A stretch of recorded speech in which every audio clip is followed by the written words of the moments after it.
Eccellentissimo Principe, è per me un grande onore ed un immenso piacere poter porgere i miei più autentici sensi di stima e di poterle dare personalmente, in questo videomessaggio, il mio personale benvenuto, a nome mio e di tutto il movimento. Ci riempie il cuore di gioia la sua partecipazione e l'aver accolto il nostro sincero invito all'interno della nostra grande famiglia. Il nostro movimento è un movimento culturale, è come una famiglia infatti, poiché condividiamo valori, ideali, fede. È un grande progetto il nostro, che ci ha legato da quasi ormai 16 anni di attività. Presente con circa 35 delegazioni, il nostro intento è portare un esempio concreto a tutte le comunità nazionali ed internazionali e dalle nuove generazioni, affinché possano recuperare i valori culturali delle proprie identità e delle proprie tradizioni, ricordando che la memoria storica e la cultura sono la base per la costruzione del presente e per poter scrivere un futuro migliore. Vorrei citare e ricordare in questo breve videomessaggio le parole di Papa Benedetto XVI, il quale soleva dire: non si può pensare di edificare un'autentica casa comune, rivolgendosi all'Europa e al mondo, trascurando l'identità propria dei popoli. Si tratta di identità storiche e culturali, morali, prima ancora che geografiche, economiche e politiche.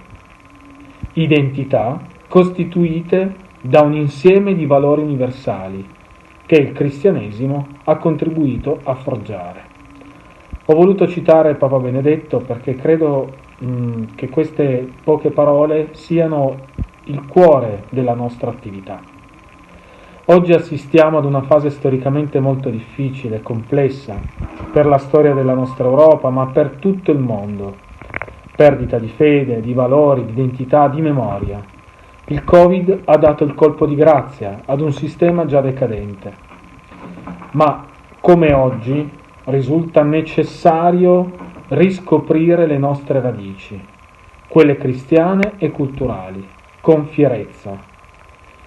E dobbiamo portare avanti quegli stessi valori richiamati appunto da Papa Benedetto XVI e ancora scolpiti nella nostra memoria.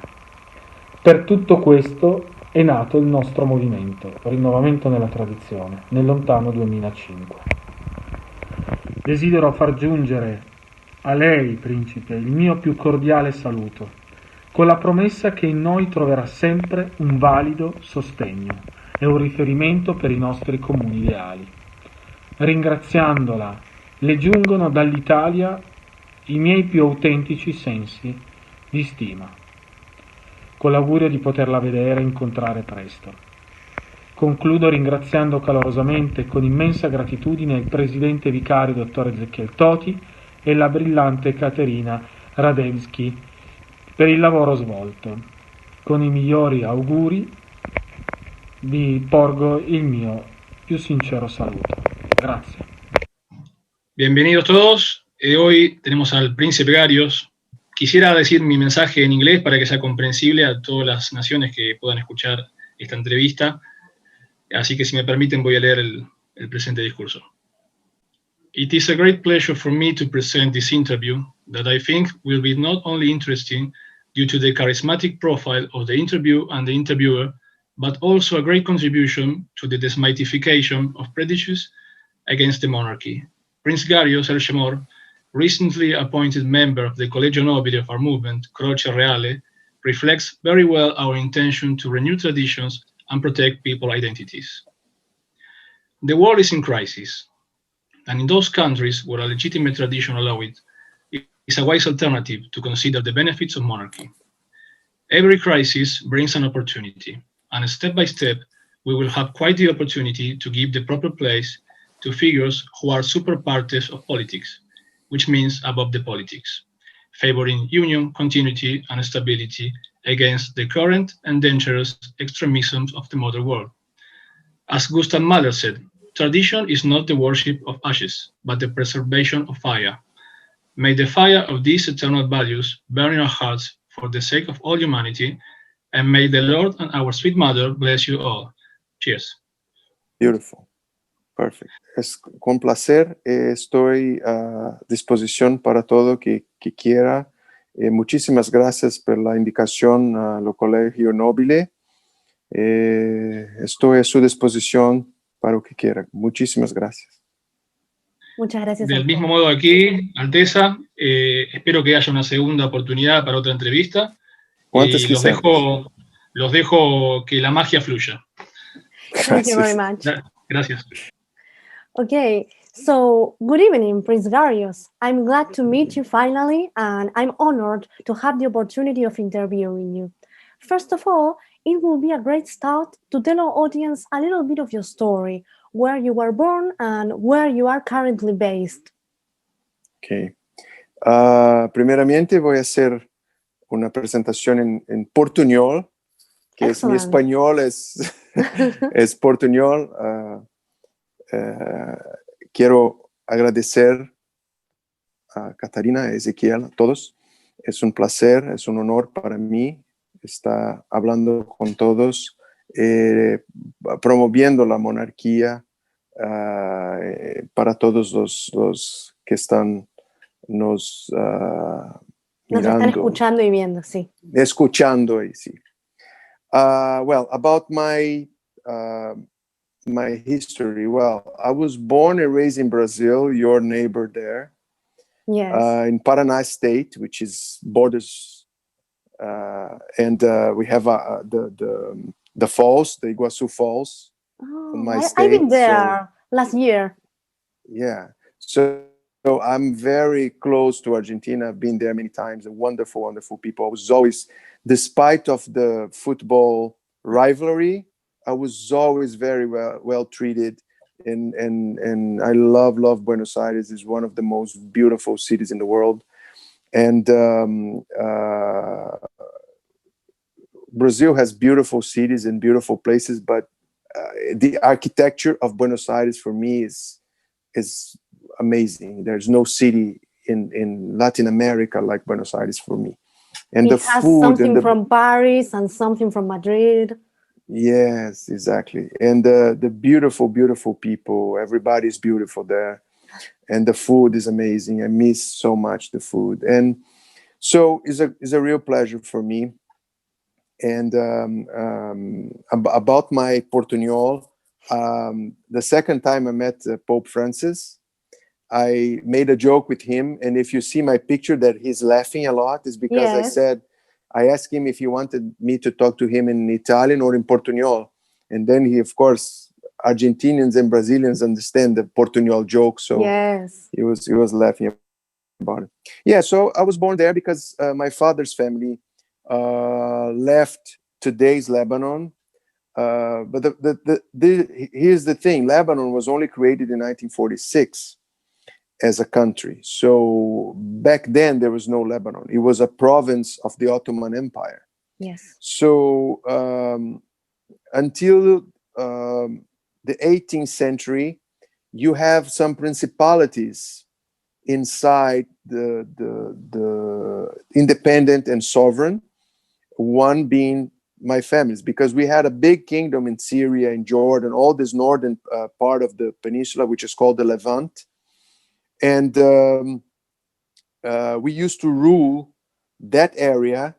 And when Islam came, we got this, my great-great-great-great-great-grandfather got this letter from Prophet Muhammad saying, if you embrace Islam, if you convert, you can keep your country.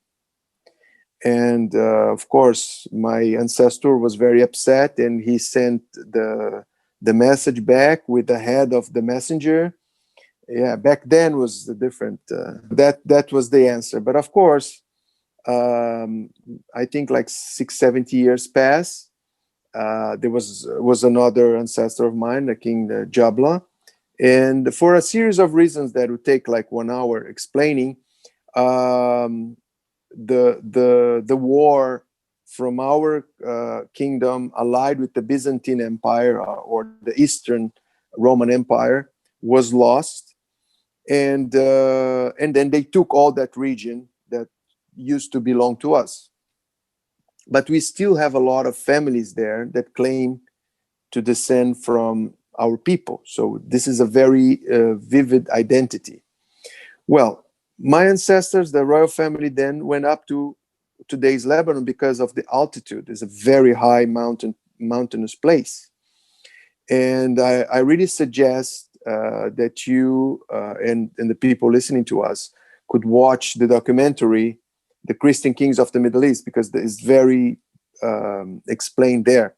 It's so very because well of the done. Oh, thank you. It was very hard for the Muslim armies to go up. So with a very small army, you can hold a position when you are in the higher ground. It's safer to defend, isn't it? Exactly. You can see that happened recently in Afghanistan. That's why it was so hard for the Soviet Union to. Soviet Union was a lot more powerful than the Afghan resistance, but and then of course United States, they have to bribe everyone to keep the control. So anyways, so we were able to stay there and to rule there for 500 years until the 18th century. Because I don't know if you're familiar, but some of the Muslim regimes back then, they asked for the non-Muslims to pay a tax called jizya. So if you could be Christian, if you could be Jew, but you have to pay these taxes for the government. And usually, for example, if you're going to buy like a mouse like this, for a Muslim will cost, let's say, $1, for a Jew $1.50, and for a Christian $2. Okay. So everything was more expensive because, of course, they wanted to force people, not force, but let's say force economically to convert to Islam. So many of people from my family, even, they were big generals under the Muslims. And so a part of my family ruled today Saudi Arabia until 1921, very recently. Yes. So they just the reason they lost the area was because they got allied with the Ottomans. Instead, Ibn Saud, Abdulaziz Ibn Saud, the king of the founder of the Kingdom of Saudi Arabia, he got allied with the British. So that's the reason why my cousin made a wrong bet. But he was like 21 years old, and then he was married to a cousin. And after killing my cousin, the prince, the King Abdulaziz married my other cousin.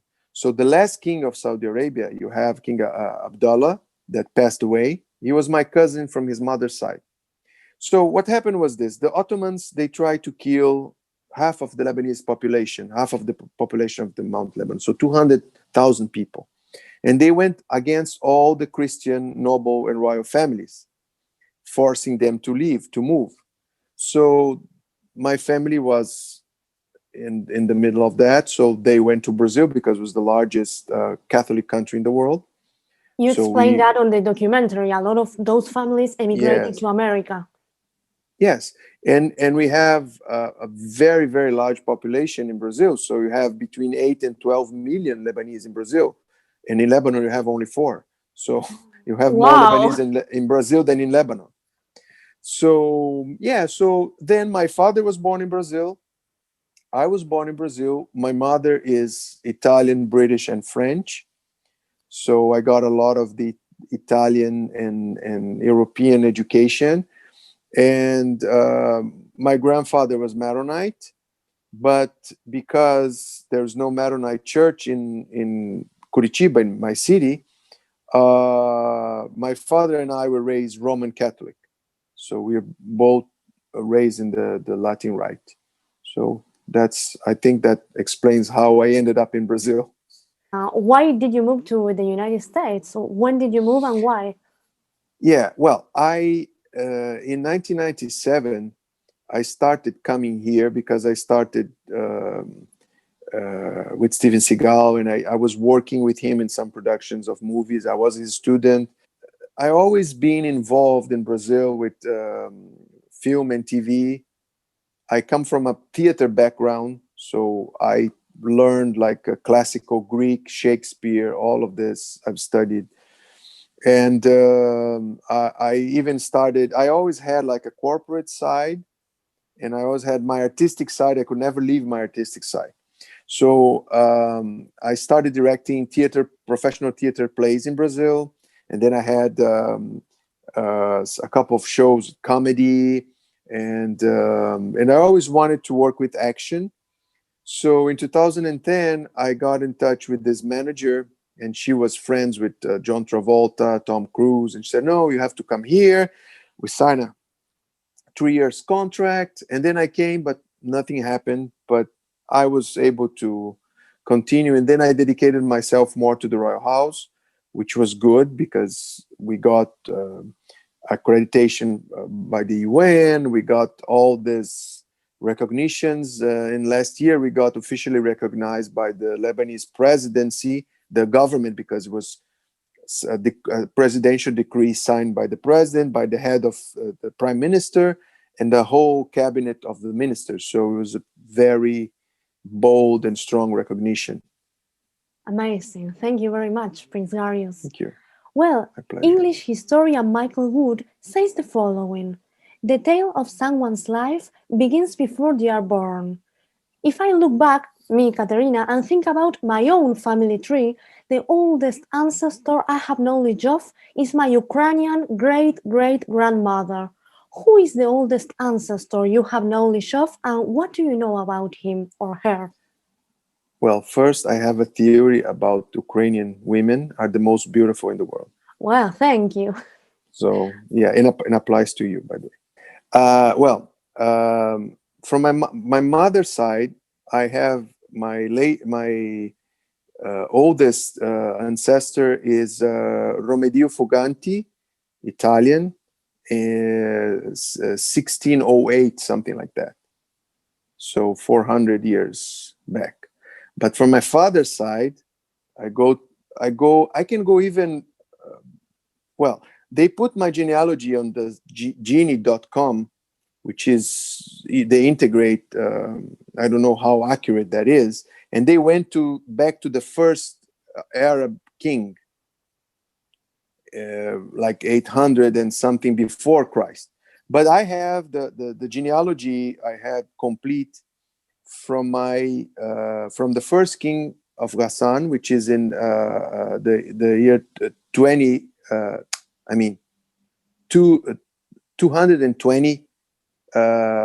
CE, meaning after Christ. So our dynasty is anniversary this year, 18 centuries old. So I have 18 centuries back. So let's say the first sure king, the first sure ancestor is King Jaffna ibn Amir in 220 CE. So 18 centuries back. What a nice anniversary to celebrate. Yeah, well, but unfortunately, I had a lot of things this year, but we have to postpone maybe for next year. Okay, thank you. Thank you very much. Being part of a family with such a long history must be a great responsibility, isn't it? Yes, and people think that there's a lot of glamour involved. And I said, well, there's more responsibility and more duty and more obligations and more explanations than a normal family. And as I always say, a prince is nothing but a glorified public worker who is not paid. A prince from a former ruling house, which is my case. I don't get paid for any government or anything, and I still have to do the same thing. And unfortunately, what happened with my family, the reason why there are not a lot of information in English, in Portuguese, or in Spanish, is exactly because the last head of the royal house died 2 years before I was born. Which is we are even launching the postal stamp about him, is Prince Sheikh Gharios El Chemor. He was the last one to do what I'm doing. So he passed away 2 years before I was born, and his sons, he left them a lot of money. So the palace you see at the documentary is his palace. So he left them a lot of money, and they didn't want to continue to The do this because legacy. there's a lot of work. There's a lot of work and a lot of money, a lot of attention, a lot of study.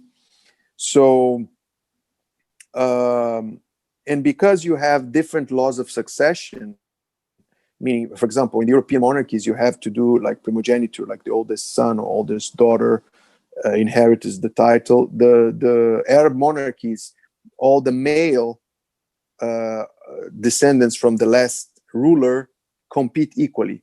So I can succeed my cousin, no problem, because we have an agreement, Okay. which is called Baya in Arabic, and they support me as the head of the family.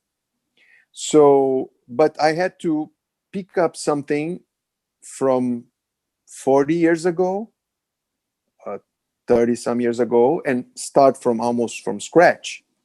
So that's why we are translating a lot of Arabic documents, books, encyclopedias, and a lot of material. That's why we made the documentary, because there's a lot. There's a lot of to catch up. Those documents are an interesting part of the documentary because I could see how old they were. I thought, wow, I hope someday they all be translated, because I really love to know what they say. This year we had a very big achievement and recognition from the largest world's largest Muslim organization, from both Shia and Sunni. They recognize not me as a person, they mention me, of course, but my office as the only secular Christian leader that has historical and legal legitimacy to speak for Christianity. Because you have, of course, the Pope, the patriarchs, they are clerics, but the only royal family, the king of Ghassan, or the prince of Ghassan, is the only authority that represents Christianity in the Middle East. That is not like a priest, a bishop, a patriarch, or a pope, so it's a very important role, and that's one of my preoccupations, is exactly to remain relevant, because I think I always say this in every interview, and I'm going to repeat again. For me, a title is useless if it's not relevant. So I don't like these princes and these people that they just like the medals.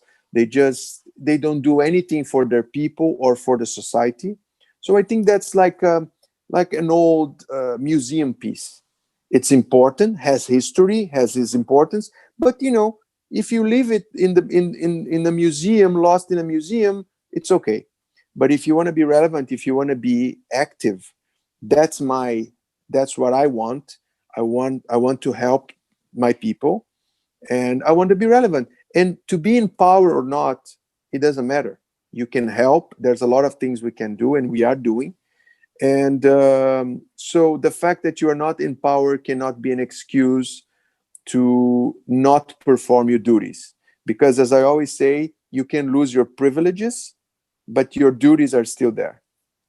It is not the title, it's what you do with it, isn't it? Yes. And I think people with this tradition, with these titles, they must be even better than normal, because they have an obligation, they have a tradition they have to carry. I don't think normal people are inferior in any way, but they have to be a lot more in line to be, because I believe nobility is in the heart, not in the blood. I know a lot of people that they don't have any titles, and they are a lot more noble than many princes I've met. So I think this is nobility. The real nobility is in the heart. And what's the making of the documentary a way of honoring your people and shedding some light on the matter of the Christian persecution on the Middle East? Exactly. It's one of the, I've got a lot of awards. I got a lot of recognition a lot of medals, a lot. But if you ask me, what's my greatest award? For me, is to have the people, for example, in Jordan, in Syria, to be proud to call themselves Ghassanids.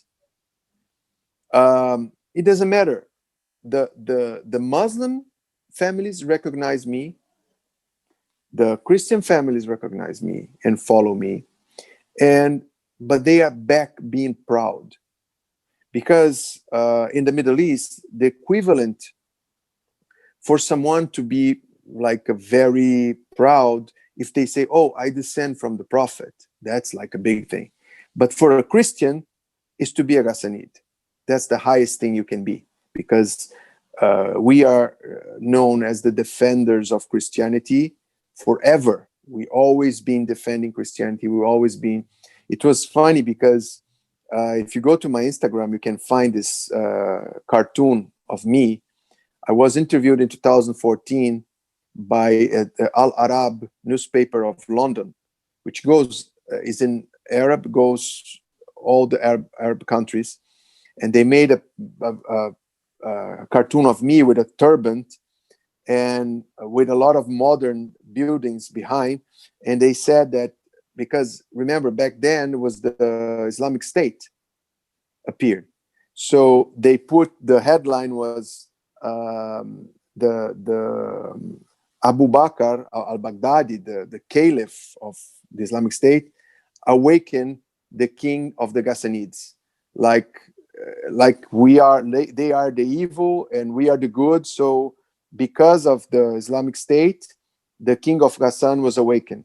So to protect the land. And I think that is so, well, we represent everything that is good and they are being defeated. So we will have a lot of great things happening very soon. And we will try to, we're doing everything we can to help the region and to bring education, to bring dignity, because dignity is the most important thing. People have to be proud of whatever they are. If they are Argentinians, Brazilians, Arabs, Lebanese, or they have to be proud of who they are. Prince Gharios, here in Argentina, we heard about the difficult times Lebanon is going through because of the Beirut explosion and the economic crisis. But I don't know if we are truly aware of the whole story. Could you tell us a bit more about what is happening in Lebanon? Yes, well, the situation about the explosion was actually just one terrible, let's say, as we say, the cherry on the top of the sundae. It was just another terrible thing that is happening with Lebanon, because Lebanon is going through a very hard economical crisis and political crisis for probably 20, 25 years. And of course, a lot of that has to do with Hezbollah, which is the terrorist group that ended up becoming a political party. And it has a lot of power in Lebanon. And they were democratic elected, so it's very hard to just remove them from power. This is one of the aspects. The other is they are funded by Iran, so their military resources, like they have a large army and very sophisticated weapons, and they are better than the Lebanese army. So they can take by force the country if they want. So that makes it a very delicate. And you have to remember that constitutionally, what they tried to create in Lebanon was a country that has 18 different religious groups constitutionally. So you have, for example, the Maronite Christians, you have the Greek Orthodox, you have the Armenians, Catholics, the Armenian Orthodox, and then you have the Muslim Shia, Muslim Sunni, the Druzes, the Jews. So 18 it's very diverse total. Yes. So all of them, they have to be represented. So it's a very delicate system. It's such a small country, but is in a very strategic position. And again, if Lebanon and Jordan fall, the whole Middle East is going to be chaotic. You cannot let Lebanon and Jordan to fall. And since you were invested as Knight of the Order of the Holy Sepulchre of Jerusalem, how was that moment like, and what are the responsibilities of the title? Yeah, actually, a lot of people don't know this, but my ancestors, they were chosen to be the protectors of the Holy Land 400 years before the Crusades, the first Crusades. We were assigned because back then the Byzantine Empire or the Eastern Roman Empire was under control of the region, and we used to be like a buffer zone against the Bedouins and the pagans, let's call. So we were protecting that area, and they're very, very acclaimed scholars that say that we were the first Christian knights in history. So because we were the first ones to protect that area. So for me, it was very strong symbol, because it's just a reassurance of a mission that we had for 1600 years. And also again, as I said to you before, we have this responsibility to protect Christianity. We are the only non-clerical, meaning the only ones that are not religious, the only laic or secular Christian leaders. So it's our duty to protect. So did you feel for like me, you is were a on the lot of right meaning. path? Yeah, absolutely, absolutely. And I told that to the patriarch of Fuatual. Now is an Italian patriarch, was just appointed by Pope Francis, Pier Battista Pizzaballa, he was the custos, the Franciscan administrator of the Holy Land, one of the highest authorities, and now he is the new Latin patriarch of Jerusalem. But the previous one was Jordanian. His name was Fuatual, and I was telling him exactly that. I said, for me, it's not only an honor as it would be for any person to become a knight, but for me it's stronger because first, I'm knighted here in the Holy Land. Second, I have all this tradition and I have all this responsibility. So for me is very, very important. And last year I was promoted to commander. So I'm Yes, now. I read that on the website. Yeah. I have advantage because you have a website, so I know more about you than you about me. Yeah, that's right. And I've heard you are really devoted to Saint Charbel, the miracle monk of Lebanon. When did you start being so devoted to him, and during what circumstances? Well, Saint Charbel, first, he is a Ghassanid. He comes from the tribe of my people. So this makes him a Ghassanid saint, first. Second, he is the most interreligious saint ever. I never heard of that before, because you go there, they keep a track of all the miracles. And usually the average per year is a couple of hundred Muslims. They get so desperate, they go there, they pray for some Charbel, and they are. So, it's normal for a saint to have Christian followers. Yes, of course. Catholic or Orthodox. But Saint Charbel is so powerful that he has even He helps everyone. He listens Muslims. everyone. Helps everyone. Exactly. So for me and he was always there with me. Everything I ask him, and I have relics of him all over my house. And because you have different kinds of saints. You have saints that they go to martyrdom. They give their lives in a circumstance. They are normal people, and then they die, or they do something amazing, and then they become saints. But Saint Charbel, he was like a sage. I don't know if you know this word. Like he isolated himself in a mountain, and just to pray and just to purify himself. So he became so enlightened mentally because of this life that he devoted just to prayer and to help the others. So yeah, it's a very difficult life. I don't know how a person can. I could never be a saint in a million years. But he's really amazing, and the Lebanese people are really devoted to him. One of his miracles, for example, he was called. Remember, in a time that was no phones or anything, so he was called to see some person that was very sick, and in the middle of the road, he stopped and he said, "Well, he just died." So there's no way he could know. And it was true. The person just died exactly at that moment that he said. And the other thing is his body was preserved.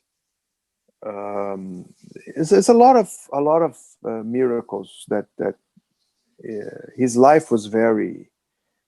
I wish someone in Hollywood would make a movie about him, because it's a very interesting life. Yeah. Prince Gharios, I've been told you are really keen on martial arts, and I see some collection of swords behind you.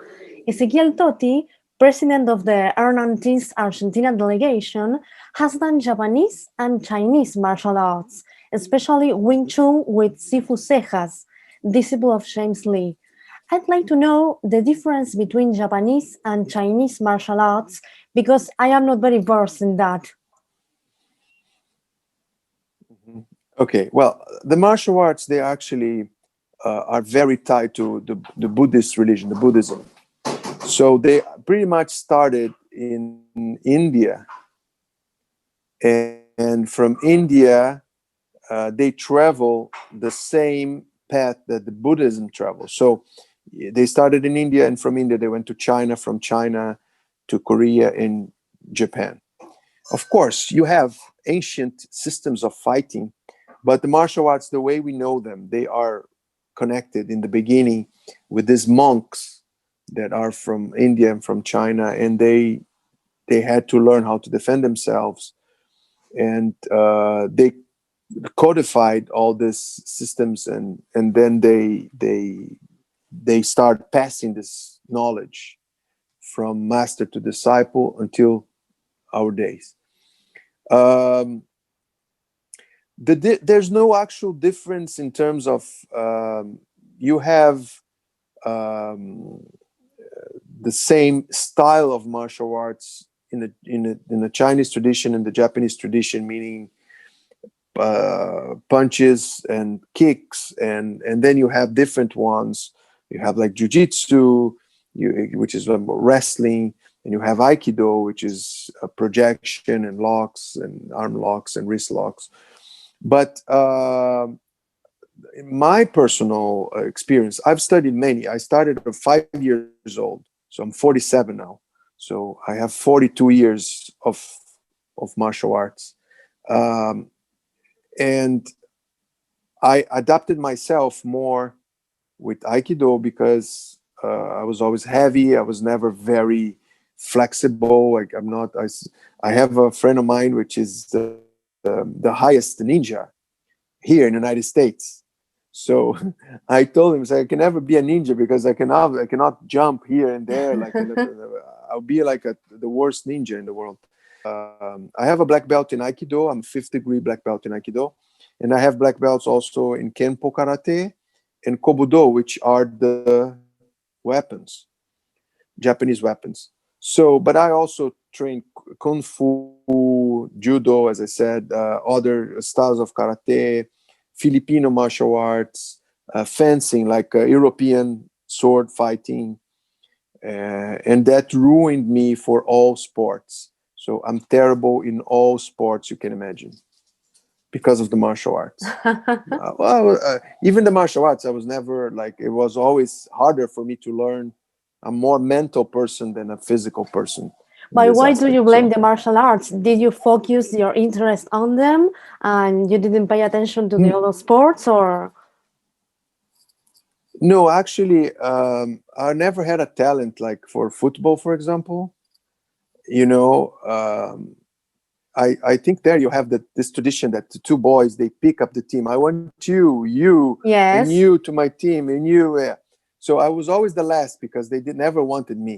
Me too. I Don't was worry. like chubby, fat, you know, the fat boy, terrible. They say, well, you're either going to the goalkeeper or we don't want you. You can even go to the other team and they have one more. You can go. So I was always terrible. That Brazilian side didn't work because Brazilian and Argentinian people generally are good at sports like football or soccer. I have nothing of Brazil in me. I don't like samba. I'm not a carnival person. I'm terrible in football. Do you sunbathe? Yeah, sometimes. Oh, okay. Yeah. But you know, the people from my place, from Curitiba, we say that if you want to be hidden during Carnival, you should go to my city because it's the best place for you to be. Because usually rains, it's a horrible Carnival. It's depressive. So it's a great city for many things, but Carnival, not a great place to be. Okay. So, but talking about the martial arts, I Yes. give you an example. I play golf, which in Argentina is huge. I love Pato Cabrera. He's a national hero of golf in Argentina. But the problem is, for example, with the sword, if I move the sword, I have to move my head. I cannot move the sword and not move my head. And I was taught to do this for 40 years. Okay. And when you play golf, you have to keep your eye on the ball and move your arm. That alone for me is so difficult.